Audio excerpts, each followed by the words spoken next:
wind and rain. You're some kind of butterfly. Baby, you give me midnight.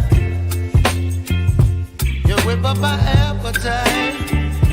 Don't leave me here high and dry. Oh, well, I don't wanna jinx it, baby.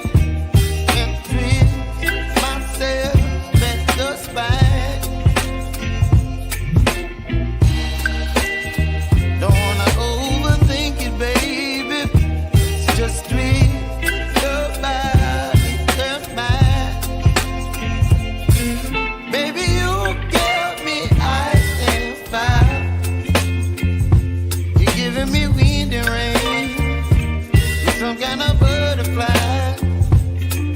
Baby, you give me midnight. You whip up my appetite. Don't leave me here high and dry. Oh, but I don't wanna jinx it, baby. Just not get ahead of my time. Oh, but I don't wanna miss you, baby. So I stand up and speak my mind. Oh.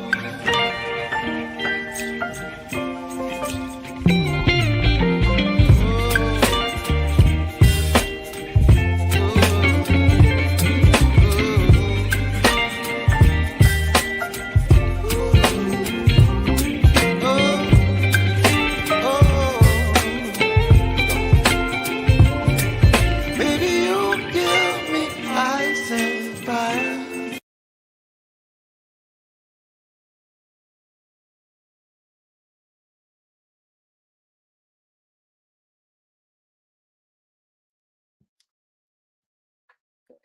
Afternoon. It is now what we're pre-recording this awesome podcast with my special guest from Deadwoods, Reptiles. I'm super excited about this particular episode. This is a reptile couple that I follow on TikTok, now on Instagram. However, you guys know how I am about big snake keepers and people who really show them in that positive light, and people who actually are doing the right thing with the image of these animals and educating the public as well. So I definitely wanted to get them on sooner than later. I think this is definitely going to be one that you guys absolutely enjoy, even if you're watching the playback.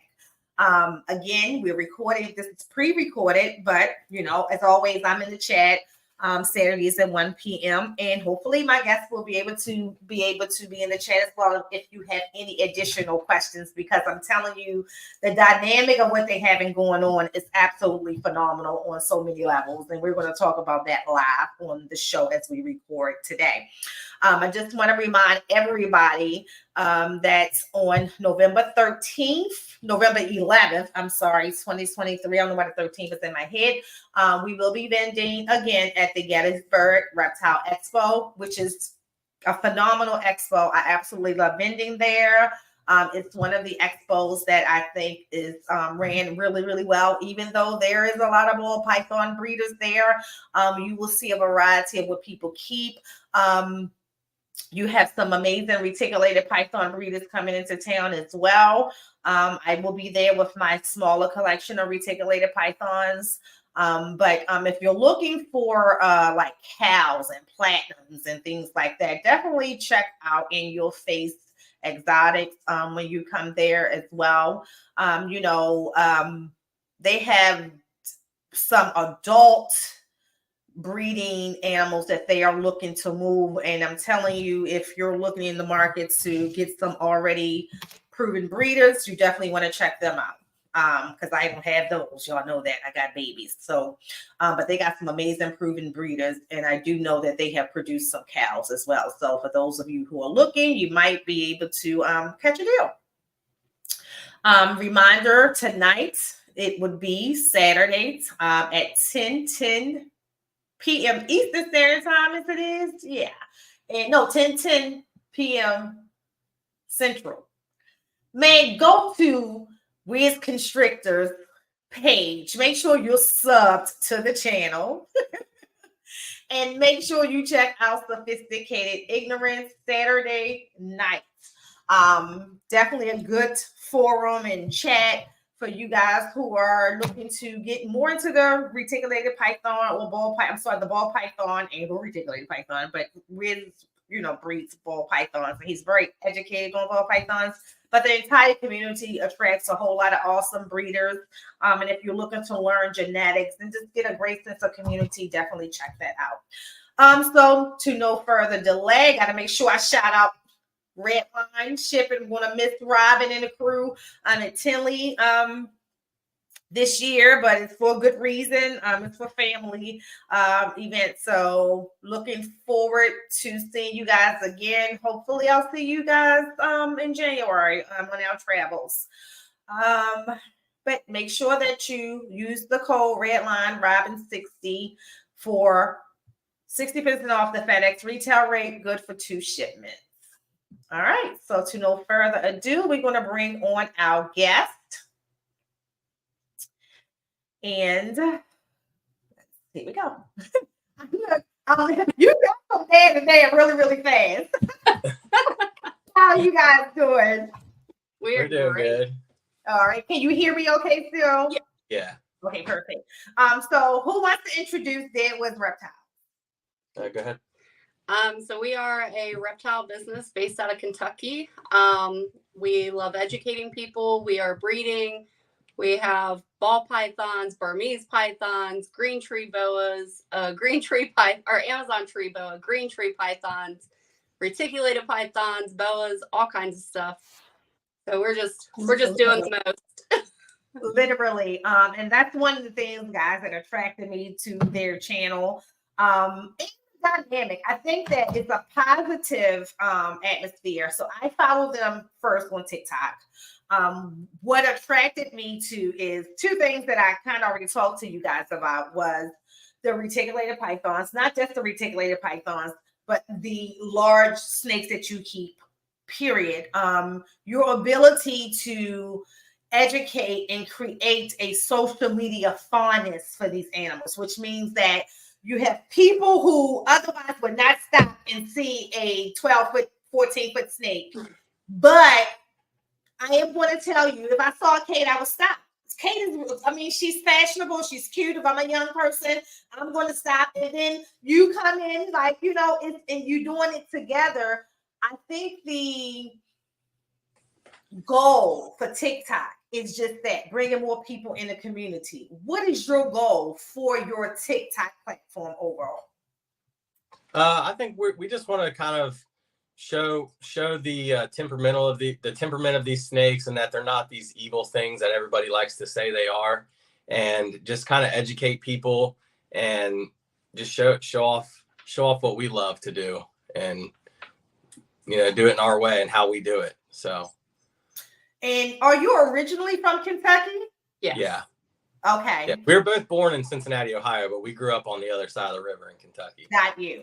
All right. So help me remember. So let me tell you how I remember. When I lived in Columbus, Ohio, and every other weekend I drove down to the Argosy. But the Argosy was a boat, and it was on the Indiana side. So I think if you crossed from Cincinnati into Indiana, that's where the Argosy is. So where is Kentucky in connection to that? Is it much further, or is it closer to Indiana? Actually, the county that lines up to the Indiana border is Boone County, and that's where we both were raised our whole lives. Okay.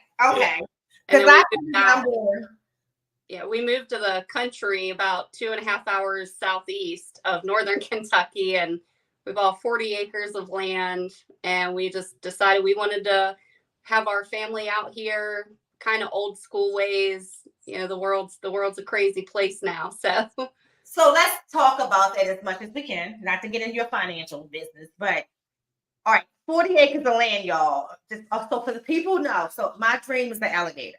So if I had 40 acres of land, it's sure going to be an alligator on that. That's what I'm talking about, y'all. So when y'all say, but you got this, no, I don't have 40 acres of jack.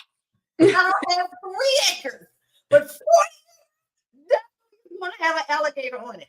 So for me, how did you come about that? Did you already, okay, so were you doing reptiles? Did you come across an investment, hit the lottery, someone died? Like, how did you, because you're young, I'm just keeping it real, and say, okay, we're going to buy this 40 acres. How did we get there?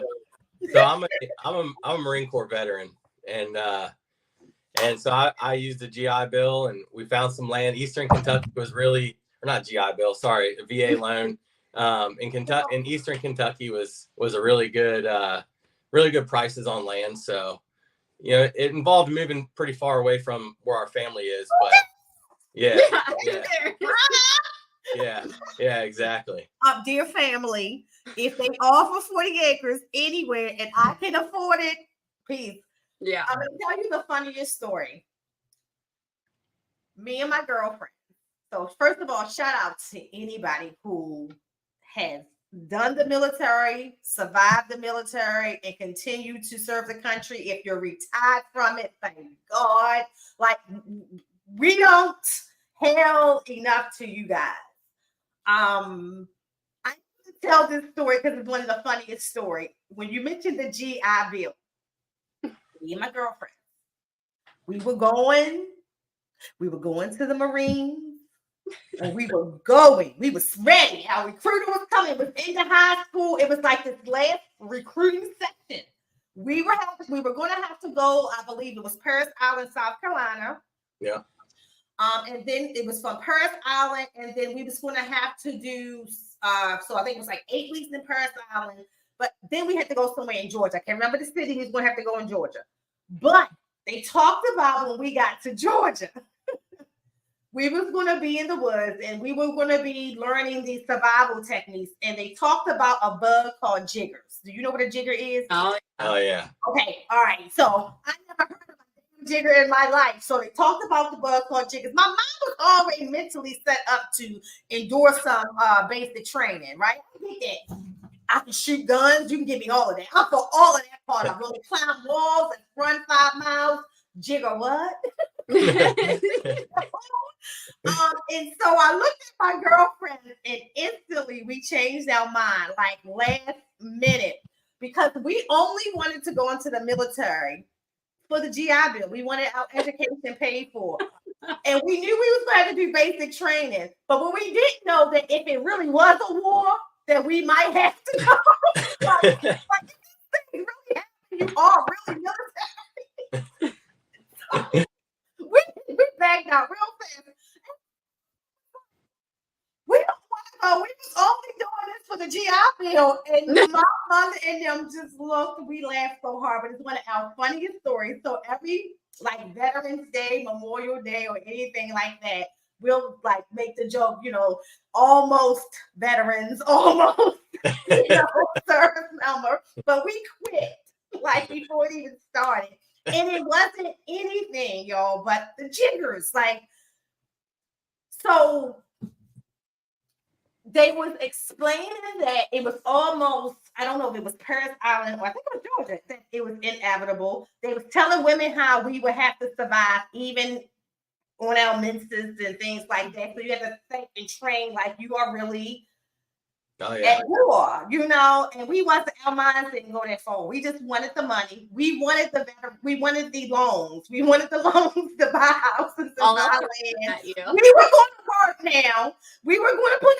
our work in. We just didn't want to go to war, and we didn't want to have to sleep in the woods and possibly get jiggered. And that's why we never made it. So shout out to anybody who can even get past the jiggers with the thought. Hey, I hang out in the woods a lot, and we got those in Kentucky too. And I deer hunt and things like that. So I mean, I'm not even getting paid anymore, and I'm still getting them things, getting bit by them. Funny. I talk about how when I was young, I stayed in the woods. Yeah. Now, and it's like this is my jungle in here. I have no desire, but take it back because I do. I like to go fishing in the woods and stuff like that. Like to walk and herp through the woods, I have no desire to do that. I like walking for the peace of it. Yeah. Yeah. But not looking for the rattlesnake that might be there. We go herping a lot. But if you have 40 acres, and let's talk about that. How do you maintain that land, like with the reptiles and the animals? Because you got farm animals too, correct? Yeah. So basically, most of our land is wooded, and the reason we bought this land is I do downhill mountain biking or like enduro mountain biking. So I wanted land that was mostly wooded that I could build trails on. So there's not a lot of maintenance as far as like the majority of the land goes. Yeah. Now keeping up with the trails is a little bit of maintenance, but you know, as far as everything else, like that's the horses, they keep the pastures low. We got goats that eat the things that the horses won't eat, and things like that. So really kind of the way we have our land set up is inspired off of, you know, a guy I watch on TikTok where, you know, there's not a whole lot of maintaining that goes into it because the animals that we raise maintain it for us in a way. Yeah. So that's very smart, and you know, I'm thinking about that, and that's let me tell you what I like. Because when I think about my alligator, all I gotta do is really remove trees at that particular part, and then have that area and those platforms built. If you boys opposed to having 40 acres and have to mow it, right, and build upon it, you know, different things like that, which you have that flexibility to do so. So. I mean, because on the flip side of it, you can build other houses on 40 acres as well. Yeah. So yeah, that's not bad. And then, do you guys have children? Like, do you have kids that help you at home? Mm-hmm. Yes. Yeah. Ask how many? 3. Yeah. 4 girls. 8, 12, and 14. Yeah, 1 boy and 2 girls. One boy, 2 girls. Okay. All right. So. They're definitely be able to help. They can build their house on their land. Listen, children, you don't have to. Don't listen to people. If you love your birds, stay there. Stay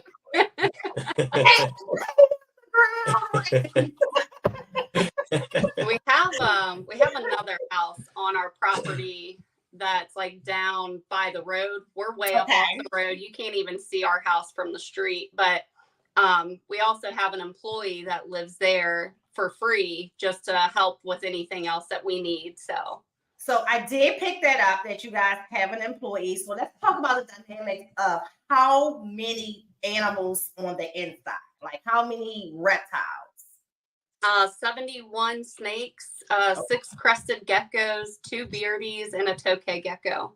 Okay, so that's probably more manageable than the animals on the outside, right? Yeah, really. That's to that. Of those 71, how many of them are berms or retics? We've got 1 berm and 12 retics. Oh my God, you got 12 retics? Okay. I have 10, no, 2 berms. So I have 8 adult retics and 2 adult berms. But I had some baby retics because the 2 mothers, they made it, and you know, I have some of those babies remaining.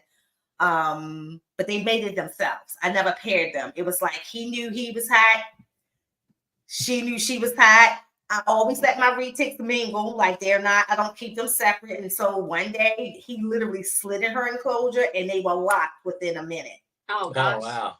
Like it was, and this is the funny part. Listen to this, Zach. So I tell my husband, because we didn't want to breed this soon. And it wouldn't have been the pairing that I would have bred, although they made some wonderful babies. They were smart. They knew what they were doing. I said to my husband, I said, "Babe, they're locked." And he looked at me. He said, "Well, we ain't all locked, you know." And he said, "Well, what's the chances of them getting pregnant?" I said, "Well, everybody say retics are hard to breed." 1 lock.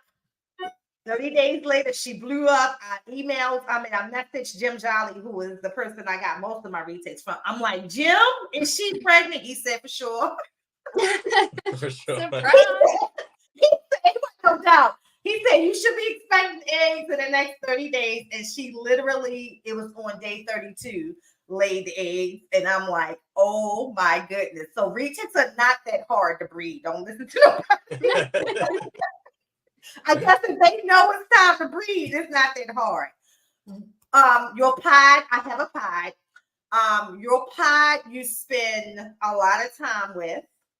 Is that your favorite, or is, because I don't have a favorite for as genetics, but there is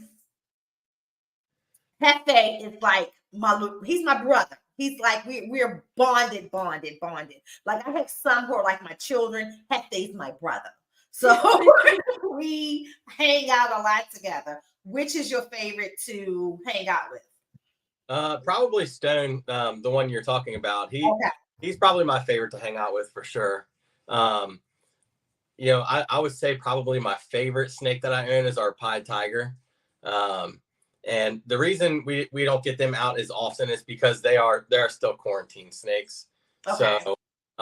So like, usually when we get them out, it's kind of more of like a late night live when we're like kind of, we're done with the rest of the snakes for the day. And we're like, well, let's do a quarantine live or cleaning enclosures. So my pied tiger is probably my favorite. And I'm working with her. We got that collection. We bought out a guy's collection who I guess he's one of those people that basically I'm breeding these snakes. They're not pets, and that's all there is to it. And I bought a rack system from him, and I went to go pick it up. His whole setup was disgusting and nasty, and basically I was able to talk him out of his collection. Okay. So we're still working with them guys. The dude was terrified of these snakes, and even when he showed them to me, he already had them in bins ready to get in the truck. And I was like, well, tell me about these and, which one's which. And he would unlock the bin and open it with a hook and stand back. Like, here's this one. And I'm like, wow, man, like, holy cow, these snakes must be terrible. And within like the first week of getting them, I let them sit for a week before, to get used to everything. And I was getting them out, cautiously because I thought I needed to. And really, they haven't been bad at all. Like, they've been awesome, and these were snakes that weren't socialized, according to him. So, and you will never know if you don't handle them. Like, so that's one of the things that I pride myself with. There is only probably 2 animals or 3 animals, 1, 2, 3, that I can say that I have to always tap before I go in. And it's not because, in fact, I don't say I have to always. If I leave that door open, eventually they'll turn off their own food response, and then I don't need the hook. But all the other ones, literally, they're so used to me in and out, being in there, and I even will clean while they're in there. Like some people say, you can't get in the enclosure with them. I'll be sitting there, and I will watch her and him just sit there and just like watch me, like, you're cleaning, like almost as if they know what I'm doing. They know when I'm gonna move to the other side, and then they'll scoot to the other side. Like, they work with me. So when people say to me, and you may experience this too, because you're not a big woman. People say, how the hell did you handle all those animals? They help me. Yeah. I don't have to drag them out. I don't have to wrestle with them. They, right now, if I go to open this enclosure in front of me, you're going to see a snake come right over here, sit here, knock this over. It's going to come straight to me. Yeah. So they help me. I'm not fighting 15-foot snakes. I would love to come on here and act like I'm some big, strong woman. No, like, I can't lift them. If I have to bench press my biggest, it's heavy. I can get it up, but I'm standing there a long time with it. Whereas, my son, he can maneuver them, as far as holding all of that weight. These are big snakes. But I make it look easy because the snake is helping me. That first 8 foot of her body, she's already gave it to me. Okay, bring it over. Yeah. Here's the picture. Yeah. I let them kind of like wrap around my waist or my leg a little bit and then just drape them over the shoulder, and it's fine. I feel like the only problem is, even though they're only like 40, 50 pounds, I feel like it's a dead weight. So, you don't feel uncomfortable. So I always say, you just got to finesse them and let them know, like, this is what we're doing and where we're going. And typically the response is great. What is your opinion on, if you had to pick a favorite between the berm and the reticulated python? So our berm is still a baby. I actually picked him out, and I had a berm when I was a kid, but it only got to like 4 or 5 feet. I don't know why my parents got rid of it. but They I have probably realized it was going to get. probably we had a ball python and a bird, so I don't know. We both grew up country kids, grabbing snakes up out of the woods all the time. So, you know, we've never been afraid. But as far as like, I feel like retics are just amazing. They have a whole personality. They love to explore, and then they just kind of chill. Like they're like, all right, I've seen what's around here. I'm good now. I'm just gonna hang out. So, and I love that. And they wear their own selves out. Like, Yeah. I literally let them out. And so I tell people I don't have the pushing problems and stuff like that because they're out so much. And you know, if you, by the time Stone take that walk through the yard and up the hill and around, when he comes back, all he wants to do is relax. Yes. And so I said, if you let them out to burn whatever that energy they get at a certain point of the day, they go for the rest of the day. Like, they don't want to do anything else after they wore themselves out. And to what you say, Kate, it's times that I even see them go in the other room and they're too lazy to even come because they know how to get back in the enclosure.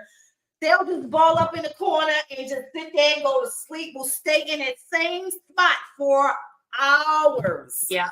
They don't care. Like, just leave me be. I'm fine. Yes. Right here. And I love that about them.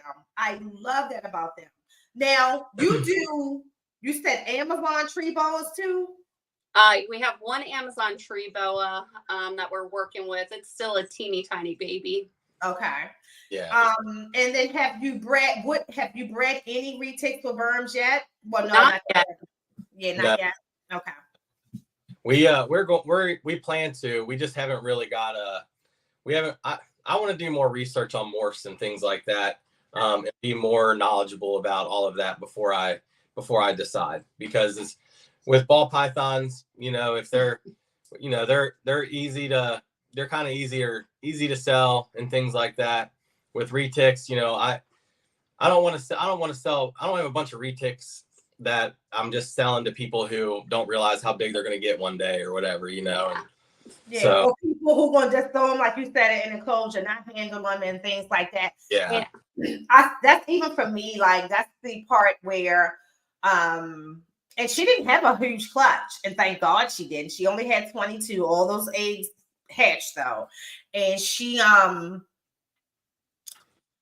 the snakes that I've sold even went to people that I know, or like Chris, I didn't know him, but you can see actively on his Instagram how he uses snakes and how he's with them. And that's important to me because from babies, like these babies are handled all the time. They're spoiled, they love. I didn't want to sell them and then just someone throw them in an enclosure or be afraid of them, because that's the big part for me.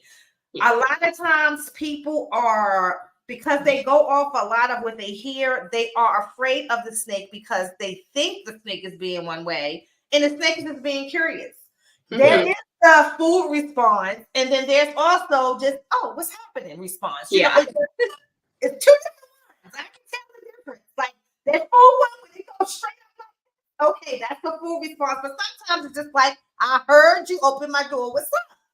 Yeah. They're very curious. Yeah, and you gotta just tell them, hey, it's mommy or whatever, which people don't believe.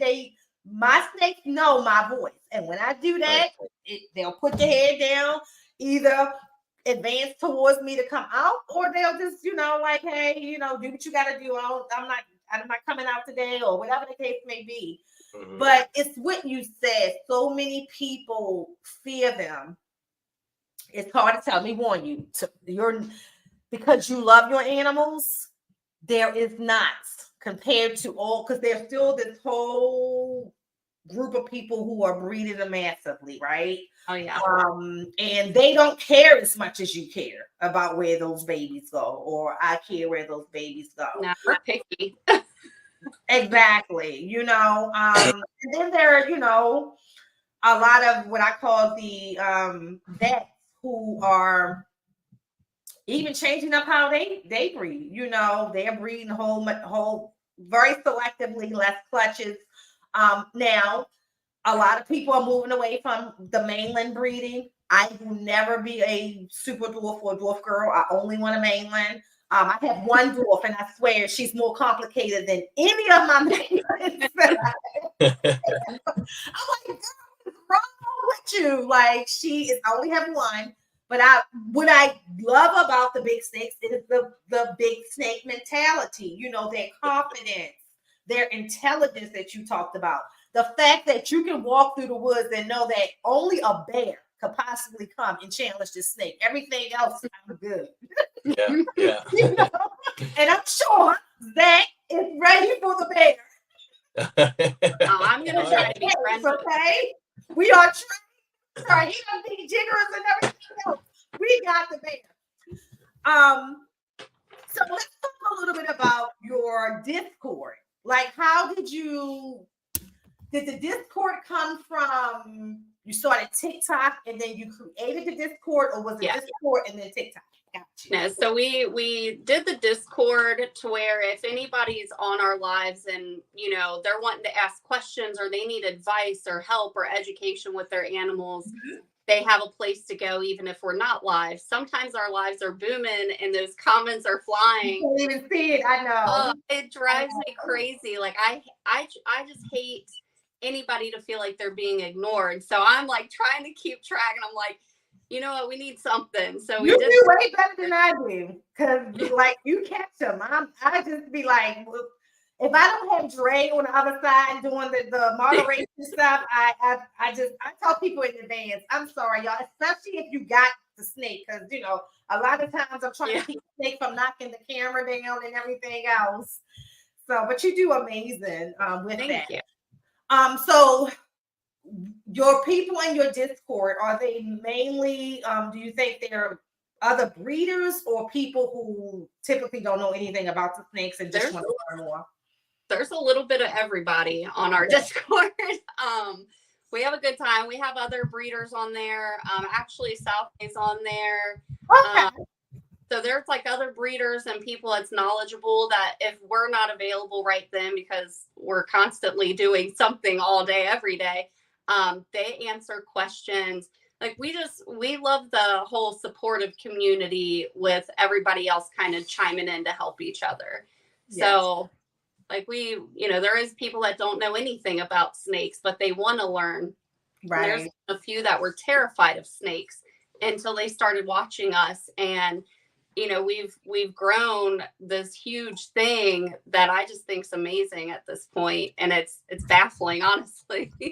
How many TikTok followers do you have? Like about 15K? We have a little over 46,000 now. Okay. And when did you start it? So it used to be my actual TikTok page where I would just post up random stuff on the farm and things. And we made the Deadwoods page, but it was hard, like trying to get people to follow that. So I was like, you know what? I'm turning my whole page to Deadwoods. Like we're going to roll with it.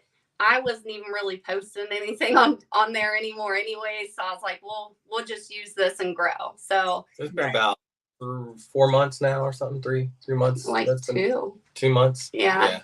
So we've gained over 30,000 followers in the last 2 months. Yeah. My God. Like what? So what was the secret? What was the thing that just took you from here to here? It was Peep. It was Peep. It was our lavender retic. Everybody loved her when I got her out. We started our TikTok channel just kind of showing ball pythons. And talking about ball pythons. It's definitely the bigger snakes that get people to go like, whoa, wow. It's the people to stop that's not interested. Because with ball pythons, normally in that community, it's genetic driven. Totally genetic driven. Yeah. The bigger snakes, no one really cares that it's a cow or it's a golden child or whatever. Because if you don't know those genetics, it's just a big ass snake. And this woman or this man has this beauty, and they're all beautiful. Because one thing about me, I have a normal that I am holding back. I wasn't even going to hold. I'm holding it back because it's the prettiest dang normal I've ever seen. So, with retics and berms, my normal berm is the most beautiful berm I have. Yeah. They're gorgeous. Yeah. They are amazing. And the bigger it gets, it gets more and more amazing. So I think for me, when I do TikTok, I definitely show the ball pythons because just like you, it builds my customer base as well. Yeah. But TikTok for me is more of educating that customer base first, and then maybe down the line that person say, "Hey, can I get this from you?" Or, "Hey, I have a reticulated python, Burmese python, and it acts like this." And Zach, to your point, I've had people who would, I would say, just FaceTime me, and they were like, it's being defensive. I'm like, girl, boy, right that way, and just put your hand in. They like, no. I said, no, you keep playing in front of it. It's going to get defensive, but reach your hand in there, and the snake just, and they be like, oh my God. I'm like, yeah, it was never, if that's what you thought was defensive, trust me, when a reticulated python is defensive, you will know. Oh yeah, you do. You can tell. Yeah. Oh yeah. Confusion. It's war. Even a little one, it's war. Mm-hmm. If it's truly defensive. So I like being able to do that as well because you guys will see breeding. How long have y'all been keeping reptiles, period? I mean, like, far as from a perspective, I know, like, y'all were like me, you was taking garter snakes in the house and stuff like that. But where you really started to establish rooms for them and stuff like that? About a year and a half ago is when we decided to just kind of start having a plan. We had several snakes, but we were like, let's start checking into some stuff and doing some breeding. So we just kind of went from there, and we've been and honestly, retics were never part of the plan. That it was like, I bought a couple snakes from this guy, and a retic was part of the collection. Peep, the one I was just talking about. Right. And it was part of the deal. And I was like, heck yeah, this is really cool. And I already had a giant enclosure I was working on anyway. So I was like, it would be perfect. And then, I was like, well, she's going to need a boyfriend someday. So that's when I bought Stone. And then, yeah. And then that friend needed more friends. Yeah. So it just grew. So, yeah. And then that's when I came across that guy who was having terrible care. So, and I was like, I told her, I was like, look, he's got 12 he had, I guess, 9 or 10. I was like, he's got 9 or 10 of these retics. We both saw what condition they were in. They were they were fed well. I mean, he was power feeding these things. So that's, I was like, these snakes are overweight. So he's feeding them, but they were nasty. I mean, they were sitting in, it was bad. 2 months worth of shed, just sitting in the enclosure. I mean, it was disgusting. So that's when I was like, all right, I guess we're going to be retic people. We got the space and we got the time and we got the space. Man, you got way more than space. We got 40 acres. If I had 40 acres, it would be a retic farm. Now, if I had 40 acres and I could build, so that's just horrible for everybody. I would literally have and I would name it the Land of the Giants. I love it. Yeah. Come visit. Yeah. You're welcome anytime. Our next project's actually we're debating if we want to get like a pre-made building out here, or if we're gonna have some people come build it for us, and that's just kind of what we're working on now. So we have everything in one area. It's gonna make it so much easier, and then we can get more if we want. So that's like a dream, because you can literally, take that passion as far as you want to go. Because you can build, and I'm sure, Zach, you got all kinds of skills from the military. I swear, I wish I could have got paid some jiggers. You could literally like build a little reptile land, out there. And of course, that's far-fetched. I can tell you for sure, though, it would be an alligator. Are alligators legal in Kentucky? No.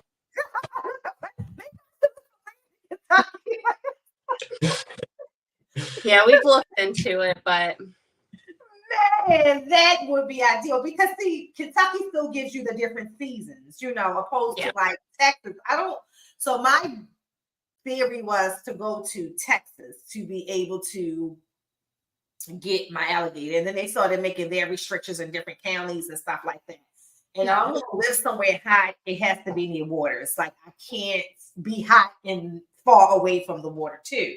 But Yeah. Kentucky will be similar to like Maryland, you know what I mean? Like you still get the different seasons, but I would say Midwest got way colder than Maryland. When I lived in Ohio, it was a different kind of cold. Yeah. It was bone chilling cold when it got cold.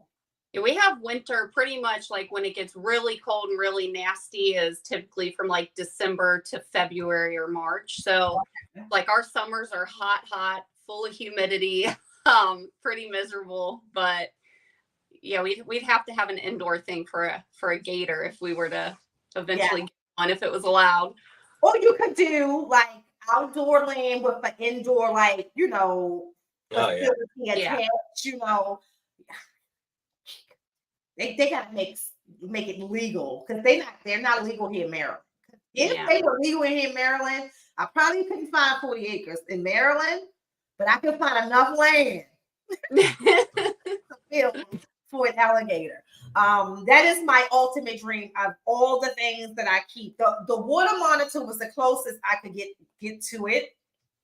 But you know, it's not nowhere near the same of actually being able to have one. My husband think I'm crazy every time I say it, but I promise you those are goals. Now going back to the educational part of it, how do you go about, like, what inspires you daily? And this is a personal question because I'm telling you, after one TikTok a day, I'm done. What inspires you to do them consistently, and how do you break that down? Like, do you create a schedule or you just do it randomly? We just wing it. We just try to get the important stuff knocked out, and then we go live as soon as we're able to. The last couple of days we've been working on some stuff, so it's the first break that we took. We took 2 days off, but we'll be on shortly after we do this. So like, you're definitely probably my favorite right now, because it's just like so much of let's go to it, the cemetery part. Y'all let me blow your mind with this one. So on this 40 acres, that's a real cemetery, real tombstones, real bodies, on the land. Now, from what I understand, Kate, you can't see it from the house, but you can walk and kind of see it. Yeah, as long as it's like, especially during winter when all the leaves fall, like I can see up to some of the bigger headstones up there. Okay. But it's only about 50 feet behind our house. Yeah, it's not far. So it's close. So I'm thinking it's way into it. Yeah, I always make the joke that whenever we're down in our basement, I always say we're eye level with the bodies. Technically. So again, I don't know about in Kentucky. Here in Maryland, the history, most cemeteries are built on tributaries. So it's water running underneath the ground. So we make a joke about you could be buried here, but your body could be somewhere else. Oh, God. But it's one of the reasons why now it's by law you have to have some type of concrete vault or a vault to help weight you down in the ground. Yeah. But what I find intriguing, first of all, I think it's cool. But I'm a little weird that way. That you could see, like, especially this time, it is Halloween month. Oh my God. Like, my theme for the house in the cemetery was blow it out the water. But do you ever just go and just see if something happens? Like, so that would be me. I like to put a wide camera in that bitch or something like that. I mean, we've not really seen any kind of weird stuff. Like, we go out in the woods at night for like night hikes or nighttime mountain bike riding. We've never really done much to kind of sit up there at, the 3 a.m. like the TikTok people want me to. But yeah, you have to look out for it. I will be up, I promise you, just to sit and just to see, because that's always, even as a person. So I don't know if you ever been to New Orleans and took the cemetery tour. One of the best things I've ever done in my life. So I learned a lot. First of all, I learned like what the different terms like saved by the bell meant. Like literally, if you back then, they thought you was dead. There was no bell paper. They thought you were dead. They literally will put a bell on you and throw you into your grave. if you are alive and you realize, oh God, I wake up and I'm in a grave, you will ring the bell, and they will save you by the bell. Look, I'm like, I never knew what any of this meant. But doing that, I learned a lot of history about what they believe, like activity in cemeteries at night. I've never seen it. I have family in the South who's been attached to cemeteries, but I promise you, I have stayed up many a night to see if I was going to see like angels and ghosts, and I've never seen it. But there are stories where people have. Damn, I want to see it. I just because it would help me to believe. I'm the same way. I'm crazy. For the record, I'm not crazy. Zach wants to see it. It scared me a little bit at first, and I was like, the first time something messes with me, me and the kids are packing up and we're gone.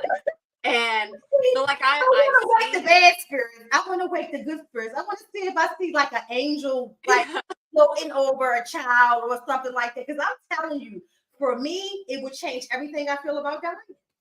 Yeah. Oh yeah. Yep. Yeah. Yeah. And that's like what I was saying earlier is how I'm a hunter.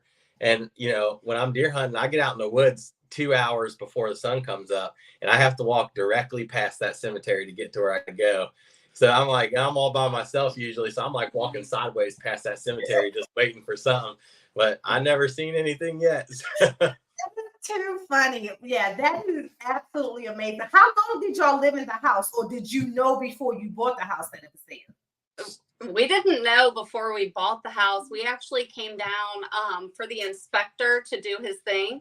Okay. And when he was inside checking everything, we were walking around to kind of check out the property, and we were like, there's a cemetery right here. And I was like, I'm not doing this. Yeah, I had to talk her into No, it. I'm not doing this. Yeah. So What that's made the you only change thing. your mind? What was about the house that made you change your mind? It was just me being more like, well, you know, everything we've got here is pretty good, so I might as well give it a shot. Wow. And I was like, it is what it is. Like, I'm tough. I got this. It was a lot of me talking her into it, to be honest. So like I was saying earlier, I'm a mountain biker, and the way our property's set up is like, I mean, mountain biking heaven. And Okay. I was like, I need this land. Like, this land is perfect for what I want. I'll be happy. Yeah. And that's when she was like, okay, like, we can get it, but the first ghost I see, I'm out of here. And I just think the worst. I've watched Supernatural and a lot of that. So it was really cool though. At the closing table, the people we bought the land from, the house and stuff, they said, oh, there's a cute little waterfall back there somewhere on the property. So the day we moved in, I woke up at 6 a.m. and I went walking through the woods. And in the back corner of our property on our land, there's about a 10-foot tall waterfall that with about a 6-foot deep swimming hole that it goes into. yeah. And Wow.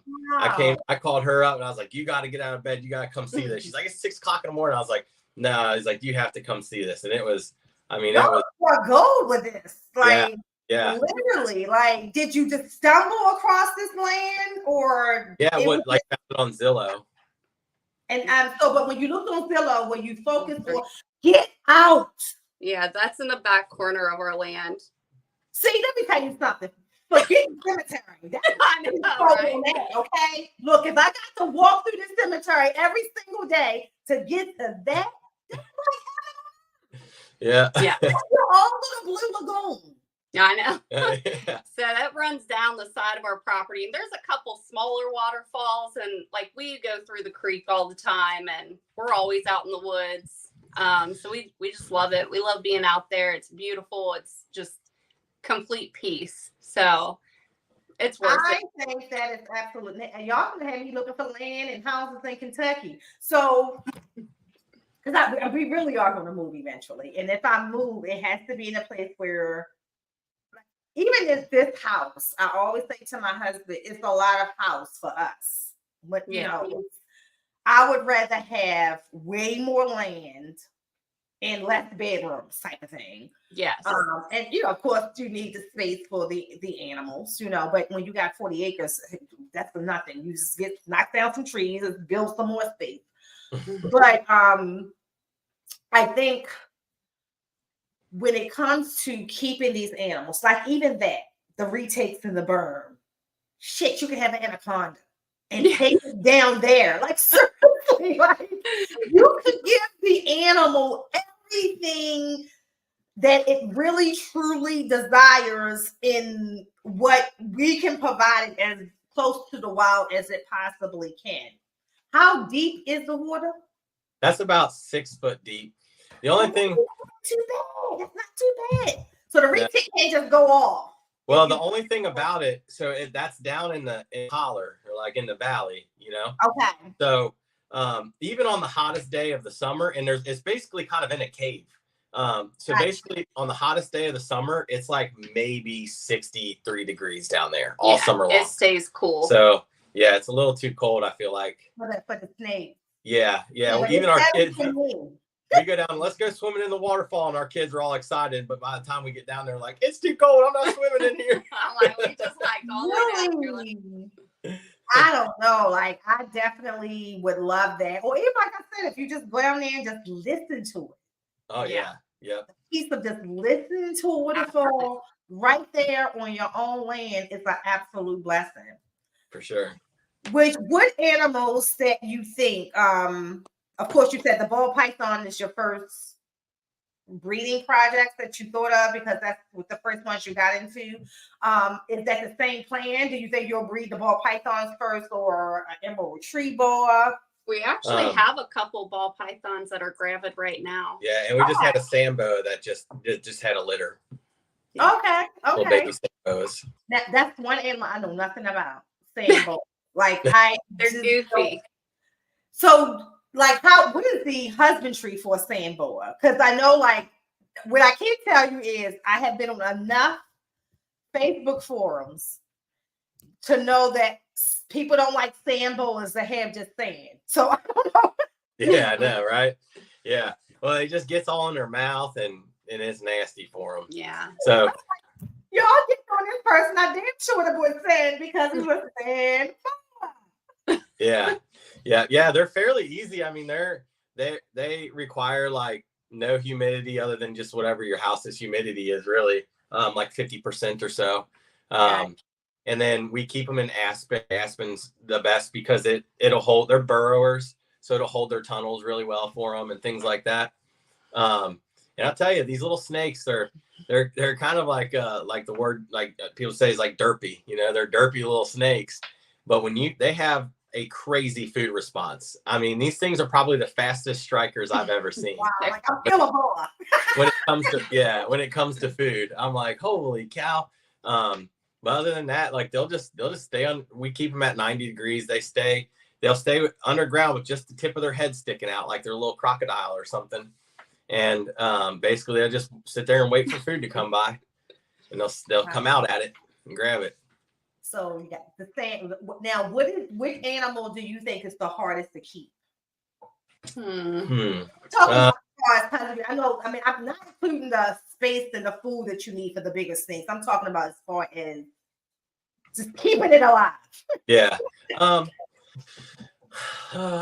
feel like I would say like our BCI boas. I feel like that they're just. I feel like we just have to be. I'm on top of all of my snakes' humidity and temperature and stuff like that. But I feel like if a boa is one snake that if it goes like a day where something's not perfect for them, they're in there like, Yeah. And you're like, I overcompensate from I feel like the retics are so hardy. Like I think sometimes they even smart. Like they'll try to I know mine. You ever see yours totally redecorate? Like move the hide in the middle to like the first time it happened was with my first retic, and I said to my husband, "Babe, this is not how." Like I was freaking out because I didn't know everything about him at that particular point. I'm like, I know for sure I set this up this way, like it's. And I didn't think that the snake did it. Like so, I'm like thinking, you just think you having a moment, like, all right, maybe it was you. Then it happens again. It was for that reason that this camera is right here. So we put the camera in this room directly on her. And I saw her one night literally use her body. This is not she wasn't 10 feet yet. She had to be about 6-7 feet at that time. Literally take her water bowl, and I don't know what it means, and move it over to the other side. So all I could think of was I normally put their big water bowls on the side where the heat panels are, so it creates humidity. Yeah. So maybe she was thinking to herself, bitch, I don't need as much humidity, and move the bowl. Like, I don't know what it means, but she put effort Yeah. into moving it to the other side. Yeah. Yeah. That's what I love about it. Yeah. Retics are really smart. I actually read that they do recognize their owners, and like whether it's our voice, our scent, or just being able to look at us. I don't know, but they definitely recognize us. They're one of the most intelligent snakes. And I was like, that's fascinating to me. I recorded for people. So my Molly Golden Child Sunfire, she's a sweet animal, but she loves my son. Like love. Like there is not, when people say animals can't feel, no, she admires him. So if she's in a funky, that's why he pulled the eggs. I felt like if she was going to be pissy at all, she would not be with him. And I swear, if you watch the video on my YouTube, it was like she rolled over and said, "Huh, baby, take the eggs." She loves my son. So if she's ever in a mood, you know, sometimes they'll bump you. Oh, yeah. I'm like, that's all right. Michael will come down here. She see him. She scoots right out to him. I showed it. I videotape it. I don't care what nobody say. It's not coincidental. I had also on my Instagram as a video where you'll see me tell the snake, T'Challa, go get Michael. Now tell my son, and you'll hear me say, Michael, go upstairs. From the room where the snake is to where my son has to go upstairs. Like she has to, you watch the video, she gets to the stairs, she goes upstairs and stops at his feet. There's Michael. It's on. So I tell people, look, I don't make this stuff up. And I don't record it like once. I'll do repetitive recordings to make sure I'm not crazy, you know. But this day, we watched her go from here all the way, and she goes all the way upstairs. Chris is one of the first people who said he saw it too. And at that particular time, people really was like, "Oh, this is crazy. This is amazing." And I said, "Go get Michael."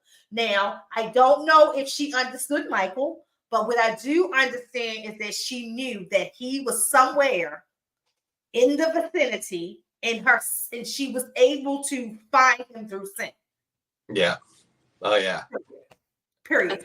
And it's happened multiple times. So, or even like I said, right now, if I go get her and she bumped me, I'll be like, I got something for you. Michael, come down here. And she just comes out and she just loves him. He took her eggs like it was nothing. Like people were like, my son is, he's a intellectually delayed adult. Okay. So it's not like I feel like he can finesse this more than I can. What I can tell you is that I think because of him being intellectually delayed, he utilizes way more intellectually to bond with the animals, and something about her and him is a matter of fact. Something about her and him is connected in a way that she shows excitement. If he comes in this room right now and I turn this camera around, you're going to see the snake who's not moving at all right now instantly recognize that he walked into this room. And my son loves it. It makes my son feel special. I tell people that all the time. It's his girl. That's his baby. That's his girl. Because of that bond that they have. That's awesome. As you educate people, I am a fond believer that these animals help, not just because we all a little crazy. In fact, someone says that we have these animals, we have them because they replace something, whether it's intellectually, socially, a lot of military, PTSD. You have a lot of people who have these animals because it helps them to deal with things that, like I said, we could never relate to that level of PTSD, you know. But I've seen and I hear, and I've had people in this podcast who say reptiles help them through different things, drug addictions, whatever it is. Oh yeah, yep. They're like a weighted blanket. I feel like it just makes you, you know, like them being on you, but I also feel like it's a big accomplishment if you're able to gain their trust every single day. Yeah. And just something that's not ordinary. It's not a cute, fluffy puppy. And so it just kind of gives you a whole different level of like, wow, I actually did this. And it's something to be proud of. Yeah. One of the things my son struggled with, especially for a long time, he was nonverbal. So people was making friends, because of his disability. And what I found is that he didn't desire friends as much. You know how some people feel the need to be wanted? He didn't desire that. Yeah. He was more of, let me hurry up and get back home to my animals. Let me, like his snakes the dogs were that for him.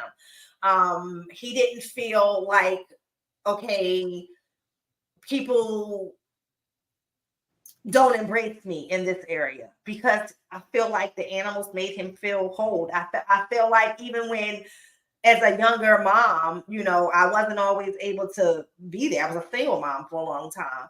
And so when I was away, the animals gave him comfort. And I would love to see us to be able to get that message more visually out there, especially in a situation where, like, we got a bunch of veteran homes here. And I live in Fort Washington, which is right outside of DC. So when you talk about like cemeteries and bodies, we know for a fact that there is bodies all over Fort Washington. Yeah. Right. And it's one of my favorite. In fact, they keep the national park. It's sacred. Like you have the original prisons and the original, I forgot what you call them, but like where the guys could come from the water and then come underground and then come up out the grass. I don't know what it's called. Like the skills. Yeah. All of that is still real there. It's still there. So it's certain parts of the park that you just can't walk through because you will literally fall. It's one of the reasons why the park is closed at night. But I think that for the military as well, I think that these animals have a way of bringing a sense of peace. Yeah. So because we have to focus so much on them.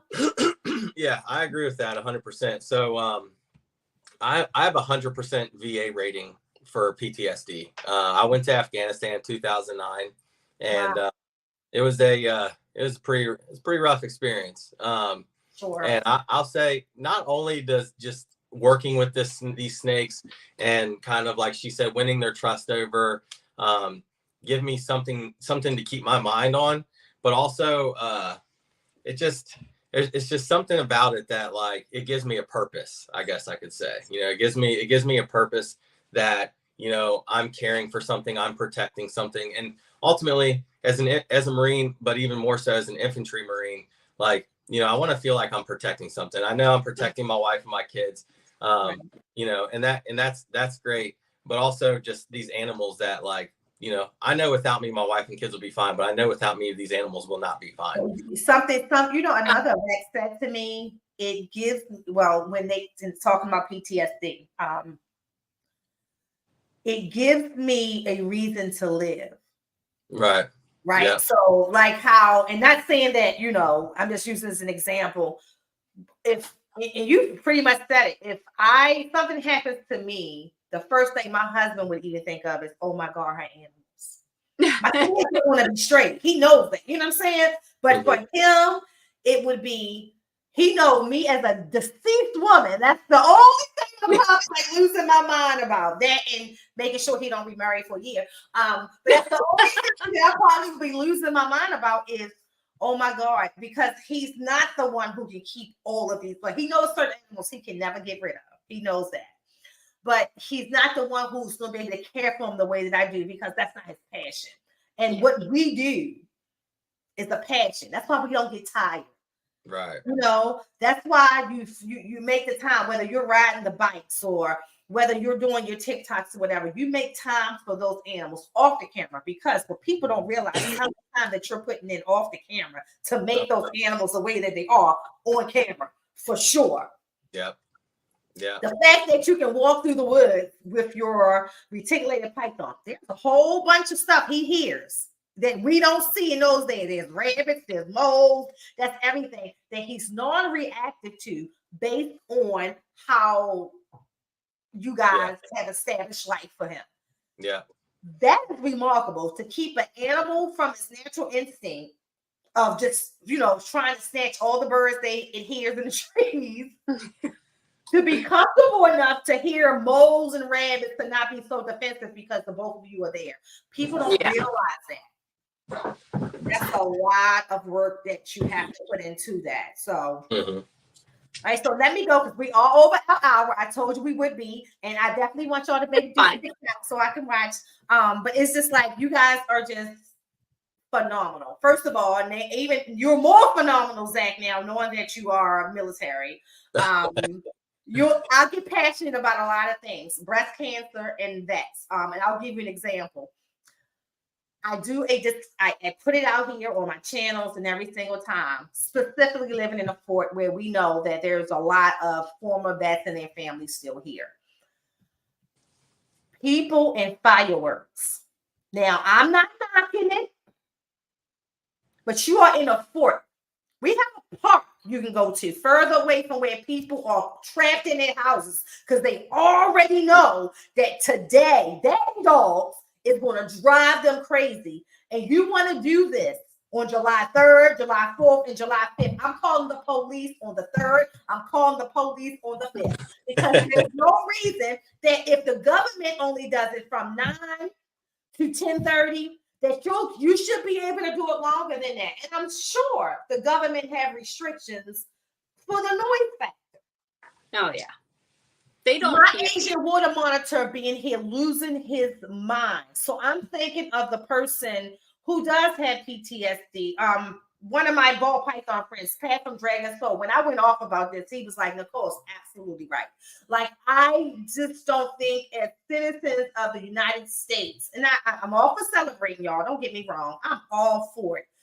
But you are in Fort Washington. I want you to Google statistically. First of all, it's one of the most diverse places because of that. You got Chinese, you got Asian, you got Black, you got African. Like it's so diverse because of the history of that war. And so you have, like somebody said, well, those people that know. If you had families fighting in 1800, you had families fighting in 1900. You had them fighting in 2000. You know why? Because the military is normally a tradition in most families. Yeah. It's like when you have more than, one or two people, like me just trying to go for the GI Bill. No, there are people who are born, who know that when they get older, they're going to do what their grandfather did. They're going to do what, regardless of how many wars granddad or whatever fought. So you have a lot of people, and I see it, like when, certain holidays, the kids come home with a younger generation, because they're not really kids, they're in their 30s, 40s, coming home to visit family in their uniforms. You don't know what they've been through. I volunteered as a property manager at a home, and this was a reality for me, Zach. First of all, a reality for me, I didn't know that you can be 19 years old and sent to war. They sent 19 years old, and I was a mentor for a 20-year-old woman who had PTSD so bad, opening and closing a laptop set. Yeah. Yeah. And I say to people, until you experience something like that, a laptop, please don't misunderstand why this called the police on you and your family, because it's too much at this particular. Oh yeah. Yeah. So I thank you for sharing that, because it's something I go off about. I wish the laws would kind of shift, especially Fort Washington still have homeless military. Right. He used to be homeless, because one of my favorite people that we feed, he makes it clear he chooses to be homeless. He's happy here for whatever reason. So what I have learned too is if that makes him happy, because there are people who go home somewhere every day who their PTSD is still having them in a bad place. Oh yeah. To want to make sure he gets something to eat and something to drink when I see him. And Yeah. he smiles, and I swear to God, he's one of the happiest people you're ever going to see. You can't fake this kind of happy, even though he's homeless. Right. Yeah. I don't think it's money or even having a nice big home that makes people happy. I think it's just finding like peace within yourself and being okay with things. You know, and everybody's different. I think that's what makes the whole world unique. But like, I used to want a mansion, and now we have a pretty big house. It's not a mansion, but I'm like, I think I want smaller. It's less to clean. So I'm like, I'll tell you what, one thing about being on a farm is there's just going to be this one fly, and it just keeps... especially with horses. So, you know, I keep it reticked on substrate. It's gnats for me. If I go fishing, I'm fighting gnats for days. I'm like, look, where are you even going at? Like, where are you coming from? But no, to what you said, a guy who told me once is that the person we reference to the guy who I know is homeless. Maybe he sleeps in the woods because it reminds him of the people he saved or didn't save. And I never even thought about that. Like that, you talked about the peace of mind. Maybe that gives him, as a soldier who feels the need to protect or feels the need to still be in that place, you know, is why he chooses there. And, you know, so I just learned how throughout the years, and I'm from Baltimore, you know, so you have a lot of your Fort McHenry stories and stuff there. I think growing up in the DC area, you grow up with a respect for the military. You have to, because I'm surrounded by Army, Navy, Air Force, Marines. You pick it. You have to have a natural respect for what they go through. It's probably one of the very few places that the military, I feel, is memorialized daily. You can go downtown DC anytime, and there's some type of tribute, whether it's a light or something, that's acknowledging the fact that our memorial is there. Union Station. I learned a lot about the memorials that's built around Union Station. And I mean, it's just so much history around that here. So it's not taken lightly. But there are people who live other places. Yeah. Who would never even know that they wouldn't know. Like how when I said Fort Washington, you knew exactly what I was talking about. There are people who wouldn't even know the history of Fort Washington or Fort McHenry, even though they sing the Star-Spangled Banner. Never know history behind it, you know, because they don't teach that kind of stuff in school anymore. Oh, yeah. Yeah. They don't teach it. It's not part of, remember, student government. The military was a big part of student government. I can't think of how many schools I know here that have student government. Yeah. Yeah. They've definitely changed a lot in schools. We actually homeschool our kids. So my sister-in-law does it. Y'all so smart. I'm trying to get my daughter to do it. And my sister-in-law does it. And my nephew can speak Russian. Okay. So she can. We haven't got to that yet. I'm just saying, like when people say you homeschool your kids and they miss out, these children are brilliant. Yeah. Brilliant. I'm trying to get my daughter to do it. My daughter is, first of all, because of COVID, I still think that the kids get sick all the time, whether it's RSV, COVID, something. My daughter is immune compromised due to a rheumatoid disease. And I told her there are so many offerings for homeschooling now, like people who will actually coach you through the process. They are actually giving you equipment now to homeschool. Yeah, we homeschool. That's amazing. And I think that how do the children like it though? Oh yeah, they love it. Okay. Since we've moved out here, like they spend most of their day outside messing with the animals. Like our daughter, she loves just brushing out the horses' manes and doing different braids. It's the best form of science, the best form of what else? Agriculture, like all of that. Hands on. Yeah. Not just in a book. Your kids are pretty blessed. And I think that you're going to see more people homeschooling because it's not as taboo as it was back in the day. I know for sure I couldn't have made it through COVID with younger children. I would have had it at home school. I couldn't have done it how some people and most people have done it. All right, so we went through your favorite species to keep, your TikTok goals. These are the last two, and you can keep it as real as you want, or you can limit it. I think Zach is going to probably keep it a little real. Your most positive experience in the reptile community. What do you love about it the most? I love how accepting everybody has been of us. When we first started getting into it, I was like, let's go to this expo, let's go to that expo. And she'd be like, what are we getting this time? I'm like, nothing. I just want to go to the expo. And, you know, honestly, my second expo ever, a guy stopped me. One of the vendors stopped me in the hallway. And he was like, hey, weren't you just in Cincinnati 2 weeks ago? And I was like, yeah.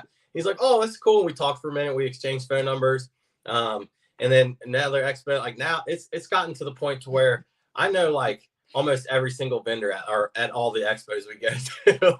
And you go to the ones like you just went to one. Where was that one? That was in Huntington, West Virginia. Okay. Yeah. Not too far from you guys, but it's yeah. So, and you know, and that's just one thing. I do a lot of stuff. You know, I'm in the mountain bike world. I'm in the rodeo world. I ride bulls. Oh wow. And you know, It's a big box of surprises. Yeah. So I haven't really rode much this year. I got a concussion back in September. I went kind of head to head with the bull, and he knocked my helmet off my head and everything. It was pretty bad. And I rode one time since then. But the one thing I noticed, like, you know, with the mountain bike world, they're all really cool people too. In the rodeo world, when I came back into the rodeo world after having a break, I didn't really know anybody. And, you know, I don't know if, like Katie always says, like, well, you're kind of an intimidating guy, Zach. Like, you have a lot of tattoos. And I'm like, well, I try to be nice to people. And, like, they just kind of brush me off sometimes. But in the reptile world, I've not had that experience. Like, everybody I've talked to has been, like, super awesome and super just accepting of everything, you know, who I am, whether we have different beliefs or not. Like, we love reptiles and we have that thing in common, and that's all we're here to do. You know, so that's one thing that's really positive for me.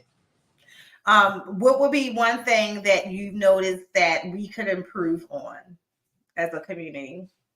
I feel like a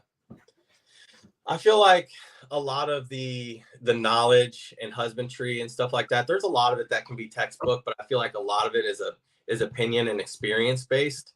And I don't necessarily think that what one person does different than the other makes either one of them wrong. Yeah. And I think that, like, one thing that could change is maybe people having more of an open mind and accepting that it is that way, and that, you know, if it works for you, it works for you, and I'm going to accept that. I don't think you're wrong, and I think that I'm going to do it my way still, you know, or vice versa. And it's animal living. Yeah.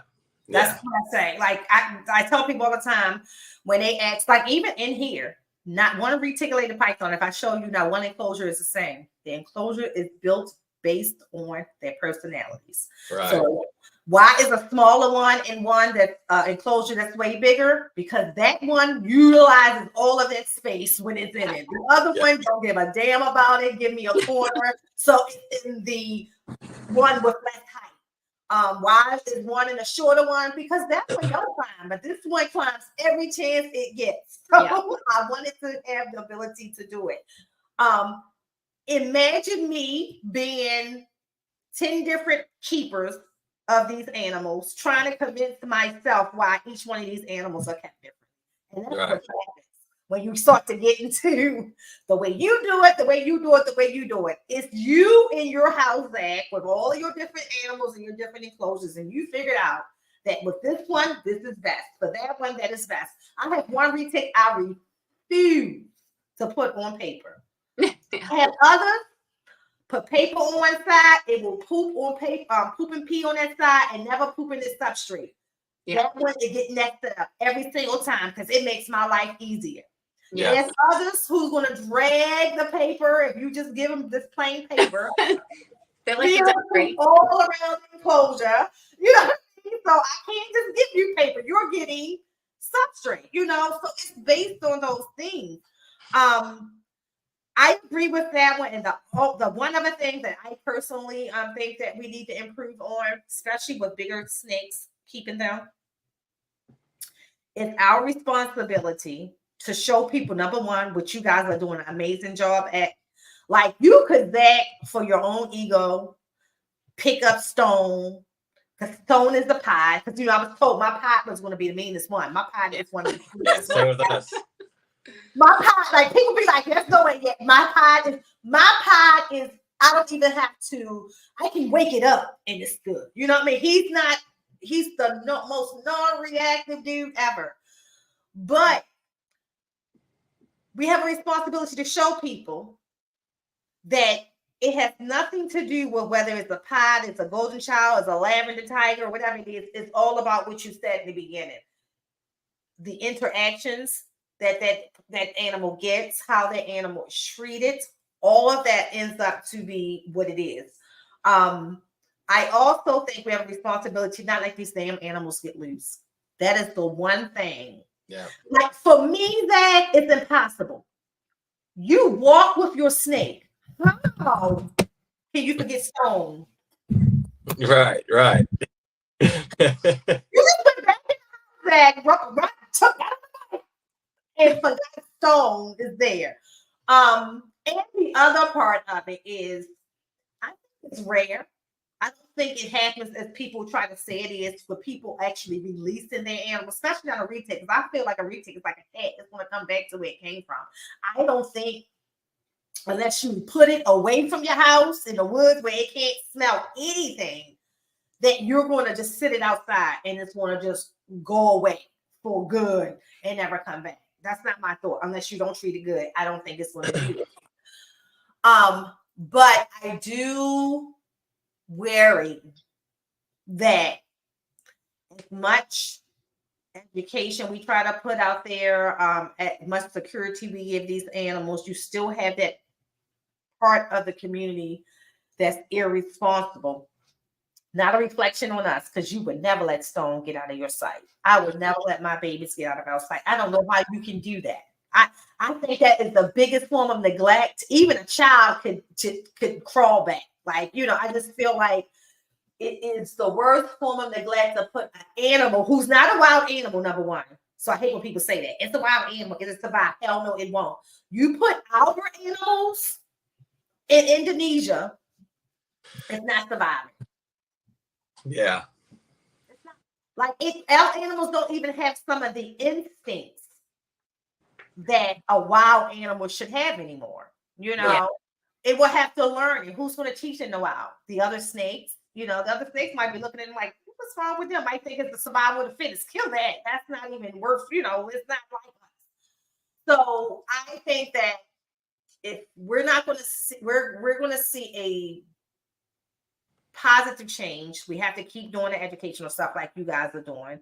You have to definitely show the better way of keeping these animals. And I will tell you, I don't think I've ever seen one of your lives and the animal was in the enclosure and you're doing a video about the animal. Like, this animal here behind me. We bring them out.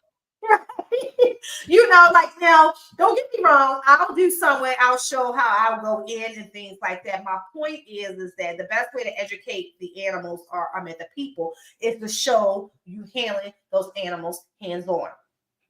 I asked about why was people blocking your lives, because someone in your chat has made a comment about a child handling. Well, my grandchildren handle every retic in here.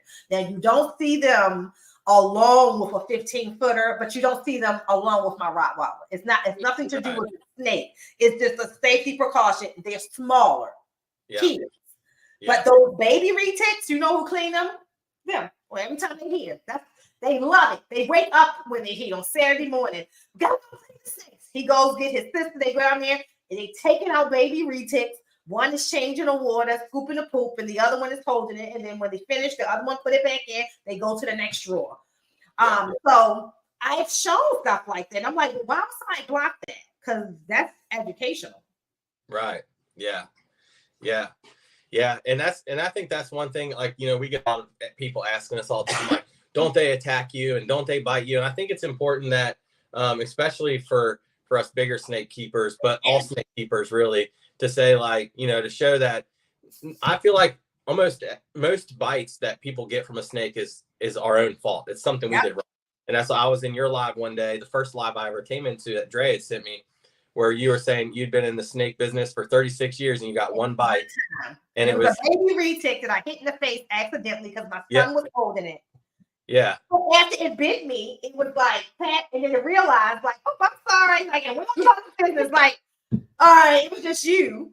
And I said this, like I said to my son, because my son thought it was hysterical. And I had just said to Dre, we were just talking about how I've never been bitten. Never, you know, like even when I was messing with wild garter snakes, I had never been bitten. Yeah. And then that happened. And it was Christmas Eve 2021, because Dre he thought it was hysterical that that the snake did it. And he was like, well, how did it feel? Well, first of all, it was a baby retake. It didn't hurt at all. You know, I was more like, oh my God, did you break your teeth? I'm worrying about the snake because it hit me on my knuckle kind of. Yeah. Let me see, you broke your tooth. I wasn't worried about me at all. But to your point, that's a long time. So if I got bit once in 32 years, they bite. But you know what? I almost got my arm taken off by a dog. I was paralyzed by a dog for 6 months. Yeah. So dogs bite too. Yeah. Oh yeah. Yeah. And that's what I was saying. Like I was in another person's TikTok live, a fairly large creator, and people were asking that question, you know, aren't you afraid they're going to bite you? And they responded, oh, well, he gets bit 100 times a week. And I thought, you know, you have thousands of people in here watching you. Like, obviously you're doing something wrong if you're getting bit that much. I agree. If you get bit twice in a day, like literally, like even with the baby ball pythons, I already know some of them are biting. When I open the door, I stand back. Let them get that strike out. They're going to get it and then pick them up. You know, because you know, just put your hand over, they're going to ball up. Yeah. But my thing is that for people, first of all, I tell people all the time, I am not impressed by you getting bit 1,000 times. Like that, to me, is torture on your snake. Retics have a lot of teeth, but those teeth are very, very delicate. Yeah. And we don't need them just breaking their teeth because it's uncomfortable for them, or any snake for that matter. So to your point, some people think that's cool, Zach. Some people think that's the heroic way of keeping snakes. Yeah. Yeah. So I got my first food response bite on live the other night. Oh wow. And I was embarrassed. I'm not gonna lie. I was a little bit embarrassed about it. But did it rat? Yeah. So it was my favorite snake, actually, our pied tiger. And it was my fault because I was using crappy tongs. I hate these tongs. They're really long, but they just don't hold well. So when the snake went after the rat, it went straight for the rat, and I was standing off to the side. So it came out, it hit the rat. The rat flew out of the tongs, and I mean, it went like 6 feet. It flew out of the tongs, and then the snake doubled back and got my hand and wrapped up my arm. But what was really neat about it that I thought, I was embarrassed, but I was able to, we were on a sub only live. We had like 60 people in there or something watching, but I was able to kind of demonstrate, like, you know, even though it was my first bite, my reaction, she was not recording me, actually. She was on a different snake. And my reaction was, oh shit, he's on my hand. And I said it like probably in that same tone of voice. Yeah. And she turned around and she's like, what? And she's like, oh my God.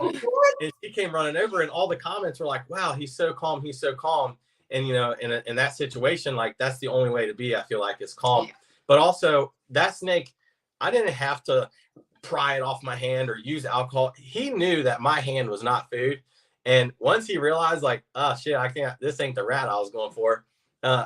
He let go, and he let go on his own. Probably he was on my hand for maybe 3 seconds total.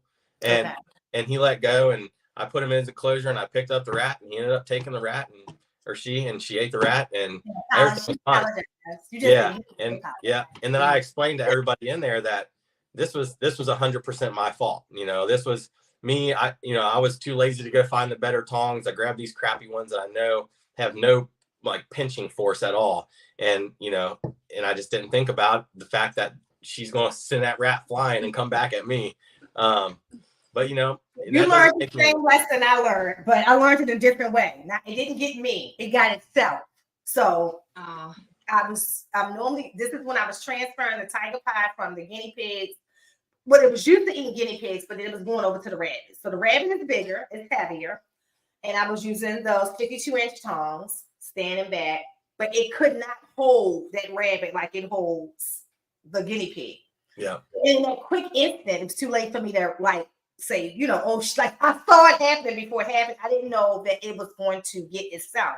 So the tiger pie, like he hits it and the rabbit goes flying, but then he grabs himself. He is literally fighting and constricting.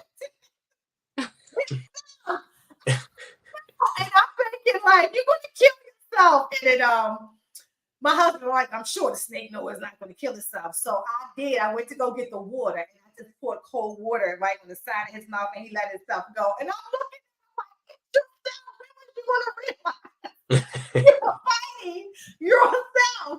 Now, the snake looked at me and looked like at himself like, oh, damn, and then slid over there to go get the rabbit. He was fine. He didn't really, the weird thing, I expected to see an injury more. So I guess the bite was still beneath the scales. I could see like a little blood, but it wasn't like how I thought it would look. But it was, I wish it was something that I recorded because it was funny after I realized that he was okay.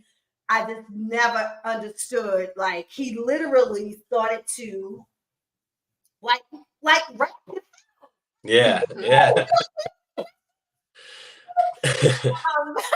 But that's the only time I've ever had. So now, thank God, what I do is with all of them, I try to teach them that I feed from one side and then I enter for, you know, other reasons from the other side. But with all of my retails, I only feed frozen thawed now. So if they even as babies, once they take frozen thawed, that's all they get. So I noticed that with most of them, they're not aggressive eaters. Although I do have one who will hold the frozen thawed for like 15 minutes, squeeze all the water out of it. I don't know what that's about. But I lay the food down in the corner and then let them, you know, and I just get out the way and let them go get it. For me, I think sometimes when I use the tongues, that hanging thing makes them feel like they gotta be more aggressive. Because it's maybe more alive in their head to them than me just throwing it in there and getting out the way. Oh yeah. Our two biggest won't take off of tongs. Like we have to lay them in there and walk away. Yeah, that's the only way they'll eat. Yeah, and that's the best way. That's the best way for me, like, to be able to put them in and get out the way for us and the animals. I hate to see people make them come all the way out. Oh yeah. Exposure. Like to me, I think that's how you create the worst food response. Right. Because now I don't just eat in here. I can't come out here and absolutely. Eat. Yeah. Like that to me, I don't. You know, again, I'm like you, Zach. I don't care what you do, but I do care if it creates the wrong image for the public, because that's what we fight is the public. Mm-hmm. Even with I'll now use me myself personally, with my educational videos to show people how I can touch my animals without a hook. I had a friend who I really respect say to me, "That's amazing that you can do that, but you got to remember that everybody who's watching your video don't realize the animal that you're managing and how you got to that point. So if you're going to do it, make sure that you verbalize, not just type, verbalize a disclaimer that you are able to do these with these animals because you raised them up from babies. You committed time to teach them to be this way, and that you don't recommend that they do that with those until they, you know, with theirs, unless they build that same rapport." And I took that because, you know, you don't think sometimes because you're so caught up into what you do with these animals. You don't think, like, I don't think if I'm thinking you guys are the ones looking at my video, right? I don't think that people click on reticulated python stuff unless they know what a reticulated python is. But like my, you know, friend pointed out, go back and look at the people who see this. Like if you can go and see who viewed it and see who's commenting, all of them are not snake people. And so that same person can say, "Oh, that's cool. She got this kind of snake. Go out and buy an already 14-foot tiger pie." Just bring it home and open the enclosure and stick their hand in there and say, "Hey, good morning." Like, no. And so I I changed that, and I took down one of my older videos because I didn't know how to edit it to add a disclaimer in the beginning. And then once I realized I can put like a little screen disclaimer, I did that. So that's what being responsible. Even though I don't, in my mind, think I was doing anything wrong, but the perception of my friend was right, dead on. That's irresponsible, Nicole. If you now, I can't believe somebody would go buy a 14-foot snake, but there are people who actually would and think that's okay. Yeah. So we all have a responsibility. So that was all of the wrap-up questions. But again, let's see, with an hour and 36 minutes. I knew it was going to go a little longer because you guys We're talkers too. It's fine. you guys are amazing. And we can go on another hour with you guys because they keep bringing up new stuff. Like, we're gonna go, what else does that do? What else do you do? You know what I'm saying? Like we can go on a whole nother. So I'm gonna make sure everybody follow them on TikTok. There is, the Redwood, Deadwoods is also, Deadwood Reptiles is also on Instagram. But I think that I get my best experiences from what you guys do on TikTok. It is very inspirational. I can tell you this, I never imagined that you guys did that following in a couple months. I thought that you were doing TikTok much longer than that. So you have inspired me. I'm not going to promise you that I'll do a whole lot more, but I think I'll do it more often. Consistency. Yeah. Always. And we will definitely tell people to check you out. Oh yeah, I'm gonna put this all in the Discord and everything. We're gonna so and then what I'll do is I'll send you guys like some little clips and stuff like that so you can share it out to kind of make sure everybody's watching for Saturday. But you can actually share the actual clips. This was actually a fun one. Guys, I knew it would be. I was super excited that you actually took the invitation and you were able to make it happen. And I love to be flexible with people now because I know people got all kinds of different things going on. You guys got a lot of things going on. So some people would choose to do the live on Saturday, but I would be honest, I love to do the pre-recordings because it's just us. Yeah. And I don't have to focus on the chat or anything. And then I can go back and then, enjoy the chat and let everybody else get this wonderful experience. But I want to thank you guys both. You are amazing. Keep doing all the amazing things you're doing. I think we should do a Halloween special for the 3 a.m. in the day. I think we should. I'll put up with you, girl. I'll be right up. I'll be up there. I can't be there. I wish I could be there. That would be amazing. That would be one of the dopest things ever. And that's what we're doing on Halloween, and everybody's up. You will be surprised how many people set their alarm to do that. Like even if you did midnight. Oh yeah. It'll be pitch dark at midnight. That would be just so amazing. I think that is probably one of the coolest things of having that land is. I mean, I know you guys ain't thinking about it, but down the line. Potential on a trail.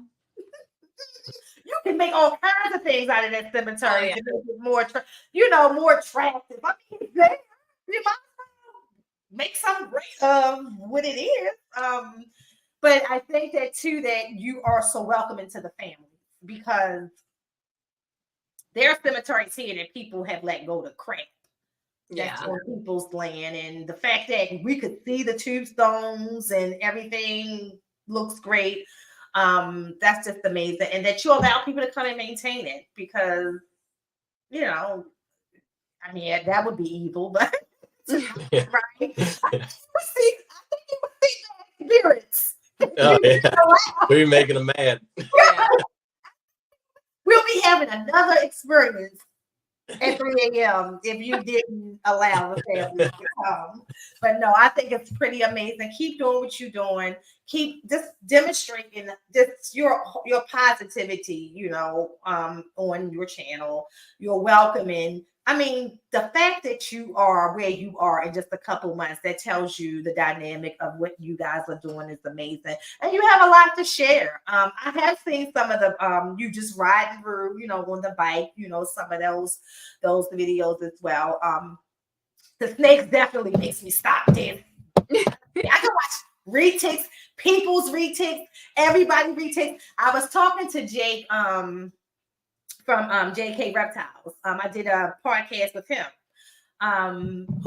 Speaking of, before you go, do you have any favorite reticulated python breeders?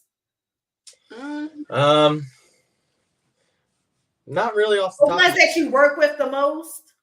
No. Like I said, our retics came from that guy. Yeah. Tristan. Okay. Yeah. You know, we got a local guy, Tristan Daniels. Okay. He's a local guy to us. We like him a lot, and most of our retics came from Titan retics. Okay.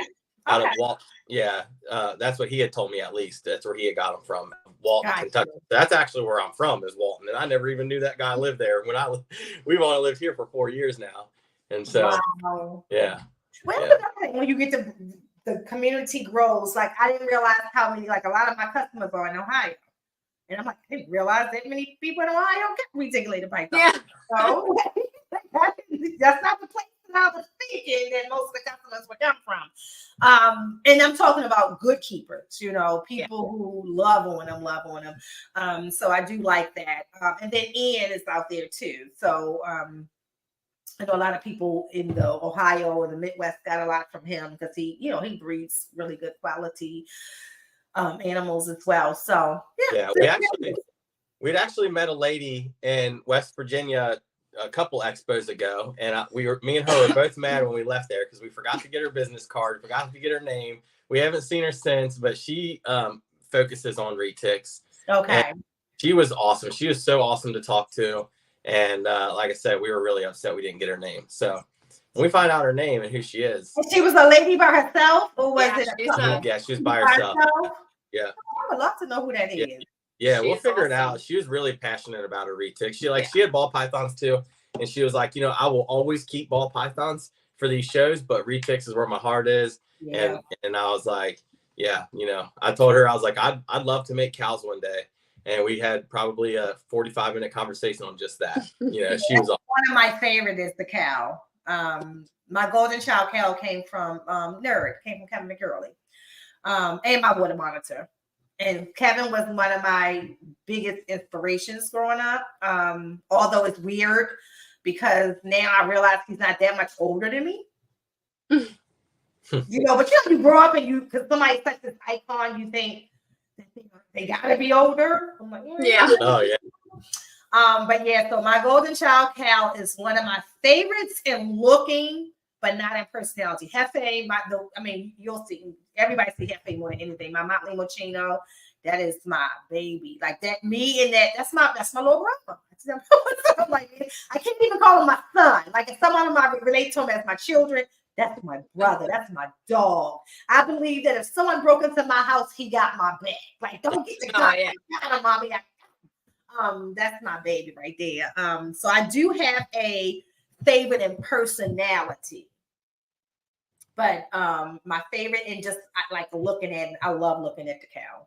I love looking at the cow for sure. And I would again, what keeps me from breeding, because when I first got these retics, honestly, it was to breed them. I wanted to create animals that people could enjoy, like we did the ball pythons. But I quickly, once I had the first two, realized that everybody is not going to treat these animals like we think they should be treated, and my whole mindset shifted. Right now, 1, 2, 3 of my males want to breed, and I have 2 females who would love to breed as well, but I just keep them separate from each other because I just don't want it. I will breed another clutch, not this year, but next year. You know what I mean? Like every other year. That's what we do. Same thing. Very selectively too, Right. I can't. Retics are not something that I can breed because if I had it my way, I would breed would bred themselves over again because they created some of the most incredible babies. Like not one animal was the same in the clutch, just amazing. But that's breeding for what I like. And retics, unlike ball pythons, like ball pythons, you can breed for what you like all day because you can house them. I can't have 50 retics. Right. Here, you could go. Yeah. I'll tell you, my retics are right up there with hog noses, in my opinion. Okay. Hog noses, they got little retic personalities too. I feel like, every time I go in there, they like stick their little head out. They're excited to see me. So hognose is another one that you can have a few of. The funny thing is, I swear to goodness, before I got the first retic, it was supposed to be a hognose. You know what made me not get it? They told me it was red fang venomous, and that's all I heard was venomous. And then when I got to really realize what it was the cutest thing. Someone sent me a video of a hognose fake and dead. Oh yeah. I cracked. I like intelligent animals. That's a smart animal. People talking about an animal cannot feel. This animal feels threatened and is smart enough to fake dead. Yeah. Fake dead. All the way dead. Hognoses are impressive snakes. Like they're cute as hell, and I love them. I love hognoses. That's one snake I always recommend to people too. Like, I love retics, but hognoses are right up there with them. Or like when they say, well, how do I get over my fear? I'm like, watch videos of hog noses. Like you're going to look at them in a completely different way because they're just so goofy and funny. I just think the fact that when I realized, I have tarantulas. So I'm like, this is probably equivalent to having a tarantula. I just heard venomous. So, I saw king cobra. Yeah. Venomous? Oh, okay. No, but then when I realized, I was like, but that's how I got the first retake. I went from buying the hog nose to saying, I'm just going to go ahead and I'm just going to pull the trigger on the retakes. I had studied them for so many years at that point. I knew I was going to get one that year. Let's just go and do it. And then it's been downhill since that. Like, I just love them. I just love them. And I just hope that, we have people like us that continue to keep them in a great light. And then as a community, I would love to see, and I say this over and over again, the retic community on all levels to have the same harmony that like the ball python community have. I think that the TikTok experience is wonderful compared to the internal breeding experience. But there are so many legends who bred that, they're there and they got the information. They can help you with identifying genetics and things like that, because once you do start breeding retics, you're going to realize it's not that simple. You're going to breed what you thought you had, and then why does the snake look like this? What happened here? And then you got to go to one of the veterans, and then they'll be like, oh, well, what happened was back in 19 blah blah blah blah blah, this happened. It looks like that repeated itself, and you're like, oh, okay. But you wouldn't have that if you didn't build the relationships with some of them. So I do have a few people that like to go to ask questions. They're very kind about on the breeding side, but on the keeping side, I think that what you guys are doing amazing. I always say to even the vets, I've mastered the keeping side. Like I don't need advice on that. It's the breeding part that I and even then I had a smooth sailing with the breeding process. Like nothing, no issues, nothing that I was told to look out for, anything. I mean, it was just amazing. So, but I'm sure once you breed more and more and more and more, you'll get more challenges down the line. I don't have the ball pythons. They're uneventful compared to the retics as far as keeping. So yeah. But I love everything that we do. I love the people in the community like we do. I love the couple dynamic. Like one day, my husband is going to do a TikTok with me. We got him to do a live. He did a live. He did one of these lives one day, which was a big step. Like even my family was tuned in. It was like, I can't believe you got him to go. He hates it. He hates social media. He hates it, like the drama that can come behind it and stuff like that. I pretty much don't have that experience. I kind of know who I want to follow, who I shouldn't follow. And if you don't provide me entertainment or education, I keep enough animals that it's not intriguing enough that you just rolling around with your animals or you're getting bit 100 times. It's not going to intrigue me at all. I probably will be the person who will avoid you because I have learned to avoid chats when I don't have anything good to say. Oh yeah. Yeah. You know what I mean? Just exit out. That's my thing, especially on TikTok. because Yeah. TikTok is my happy place. I don't want to be arguing, fighting, all of that stuff on TikTok. Y'all take it over Facebook. We see drama here and we're like, we're going to go this way. Yep. We There you go. There you go. But like, you know, it's good to have fun dialogue. Like when people were asking you questions and you were busy, the things I could answer, I could. Like the general questions, you know, I would answer because that was one of the questions. Wouldn't that snake bite her? That snake ain't biting her. I mean, they got teeth, but that one clearly is not, you know. And I like for people to do that on my lives too. So feel free whenever you're on the live, because half the time I'm not paying attention to anyway. I'm so busy enjoying the snake, or if I got the retics out by myself, people don't realize how hard that is to sit there and try to focus on the camera, and you're sitting there trying to balance the snake as well. So I do appreciate that. And I'll be looking, like I said, I think you guys are amazing, and I will definitely be staying in tune. So Thank you. I'm gonna have you guys to just have an amazing day. I'm gonna go ahead and I'll say bye to everybody here, but we appreciate you coming on. Again, I'll share like the little excerpts with you so you guys can share it out. I think people are really going to enjoy this one.